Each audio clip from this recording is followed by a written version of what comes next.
నేను మనస్ఫూర్తిగా ఎప్పుడు దేవుడి సన్నిధికి వచ్చేదని కాదు. ఎప్పుడైతే మేము పిడాపురం వచ్చాక మా అబ్బాయికి యాక్సిడెంట్ అయింది. యాక్సిడెంట్ చెయ్యి ఇరిగిపోయింది. సంతోష్కి ఇరిగిపోయినప్పుడు ఆయనేమో చాలా వరకు అన్నిసార్లు మొక్కేసుకున్నాడు ఆయన. కానీ ఎక్కడికి వెళ్ళినా చెయ్యి బాగోలేదు. బాగోకపోతే అయ్యగారు మా చెల్లి అన్నది, ఎందుకక్క అయ్యగారు ప్రార్థన చేస్తారు, ప్రార్థన చేస్తే ఎలాంటివైనా అర్థం పాస్టర్ గారు ప్రార్థన చేస్తే అన్నారు. వెంటనే రమ్మని చెప్పి పాస్టర్ గారిని అయితే ప్రార్థన చేయించుకుంటాము అని చెప్పేసి అన్నప్పుడు మరి అయ్యగారు ముందు రాసి సంతోషం ప్రార్థన చేసేది. చేసిన 2 వారాలు మళ్ళీ ఎక్కడైతే ఇస్తే 2 రూములు ఎక్కిపోయాయి. మరి అంటే ఈ లోకాన్ని బట్టి చేసుకుంటాం కదా మనం మ్యారేజ్లు. వస్తువులు అవి పెట్టుకుంటే ఆయనకి అంత అలా నచ్చదు. మరి రమ్మంటే కూడా రాలేదు. మరి అమ్మగారు కూడా మాకు ఎంతో ప్రియులు. చెప్పాలంటే దేవుడు ఇచ్చిన బంధత్వమే కానీ మాకు మా మధ్య బంధత్వమే లేదు.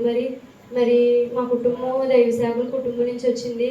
మరి ఆయన వాక్యం చెప్పడానికి ఒక ఉపవాస ప్రార్థనలో వచ్చారు. వచ్చినప్పుడు ఆ రిఫరెన్స్ మరి తీయలేకపోయేదానండి. అంతలా చెప్పేవారు. నేను ఇప్పటికీ కూడా నేను అదే చెప్తాను. మా ఆయన గారితో ఎంత స్పీడ్గా చెప్పేవారు. బైబిల్ తీయకుండా మరి వాక్యం చెప్పేవారు. మరి ఆ పాస్టర్ గారు ఇప్పుడు లేరని నేను బాధపడుతున్నాను. మరి దేవుడు అయితే నాకేం తెలియదు. మా కుటుంబంలో ఎవరికీ తెలియదు. మా ఆవిడ కుటుంబంలో అందరికీ తెలుసు. కేవలం మా బామ్మది జడ్జి అయ్యాడంటే ఈయన ప్రార్థన, ఈయన ఆశీర్వాదమే. అలాగే ఇంకా ఎంతో మందికి ఇది చేసిన ఎంతమందికి చేశారు. కానీ దేవుడు ఎందుకు ఈయనకి చేయలేదని చాలా ఆనందపడతాను నేను. ఎందుకంటే మనం కేవలం ఆయన మాటతోటే చాలామంది బ్రతికారు, చాలామంది జీవించారు ఈ రోజున. ఇలాగా నేను మొన్న సోమవారం నాడు మా బామ్మకి రిజిస్ట్రేషన్ ఉండగా కూడా బాగా అక్కడికి వెళ్దాము, ఫాస్ట్ గారికి కలిసి చేసుకుందాము. మరి అయ్యగారు అయితే 2008లో నాకు పరిచయం అండి. ఎలా అంటే నా తర్వాత భర్త పెద్దాపురం అండి. అప్పుడు మా అమ్మగారికి అసలు బాగాలేదండి. అది ఏ వ్యాధో తెలియదు. కాకినాడ హాస్పిటల్ అన్నీ తిప్పి చాలా డబ్బు ఖర్చు పెట్టాడు మా తమ్ముడు. అప్పుడు మా మధ్యగారులు మా అక్క భర్త మా బావగారిని చెప్తురా బాబు, ఎంత డబ్బు ఖర్చు పెట్టినా దేవుడి చిత్తమైతే మీ అమ్మ బ్రతుకుద్ది, లేకపోతే ఏదో డబ్బు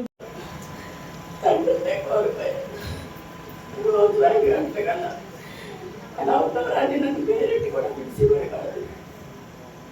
చాలా ప్రేమ లేదంటే ఎందుకంటే ప్రార్థన చేసుకునే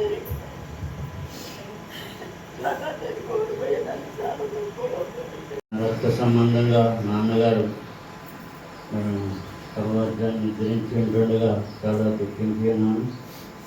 కానీ నేనే ఇంకంటే ముందు వెళ్ళిపోవచ్చునని 3 సార్లు చనిపోయి 3 సార్లు బ్రతికాను. కానీ ఆఖరి టైంలో నా దగ్గరికి వచ్చారు. వచ్చి భయపడకరా అని చెప్పారు. కానీ నేను ఎప్పుడూ చచ్చిపోతాను, నాకు భయం లేదు. చచ్చిపోయినా దేవుడి రాజ్యం వెళ్ళిపోతాను, ధైర్యం మాకు ఉంటుంది. కానీ నాకంట మా అన్నగారు వెళ్ళిపోవడం నాకు ఆశ్చర్యకరంగా ఉంది. నా తల్లి దేవుడిలోనే నిద్రించింది, మా అక్క దేవుడిలోనే నిద్రించింది. మా రక్త సంబంధంలో మా అన్నగారు కూడా దేవుడిలో నిద్రించినందుకు నాకు చాలా దుఃఖకరంగా ఉంది. కానీ సేవ అంతా ఉన్నది. ఆ సేవను మరి ఏ రకంగా దేవుడు నడిపించారో నాకు తెలియదు. కానీ అందరూ కూడా కూడుకొని ప్రార్థన చేయండి. కన్నీరు కాచినంత మాత్రాన మనిషి మనకు రాడు. ఎందుకంటే దుఃఖించకని దేవుడే అంటున్నాడు.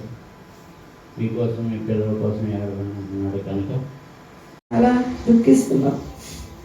నేనైతే మరి 7 సంవత్సరాలు మూలపేట హాస్పిటల్కి వచ్చి నా భర్త నేను కూడా వచ్చి ఉన్నామండి. మా పాప అన్నటువంటి మాట విన్నప్పుడు నాకు ఆశ పెట్టింది. అలాంటి దైవజనులు మన ప్రాంతానికి వస్తే బాగుంటుంది కదా అని చెప్పేసి ఆశ కలిగి ప్రార్థించిన రీతిగానే దైవజనులు యోబయ్య గారిని అడిగితే, నువ్వు నీ పరిచర్య ఎంత అయ్యా, నీ అనుభవం ఎంత, నీ మందిరం ఎంత, నీ సంఘం ఎంత, కారుందా లేదా, ఇవన్నీ ఏం అడగలేదు అని అడ్రస్ ఎక్కడని చెప్పేసి మా ప్రతి పరిస్థితిలోనూ అయ్యగారు ఉన్నారండి. అయ్యగారు నేను రోజు లేదు. మాకు దగ్గర 23 సంవత్సరాలు అవుతుందండి.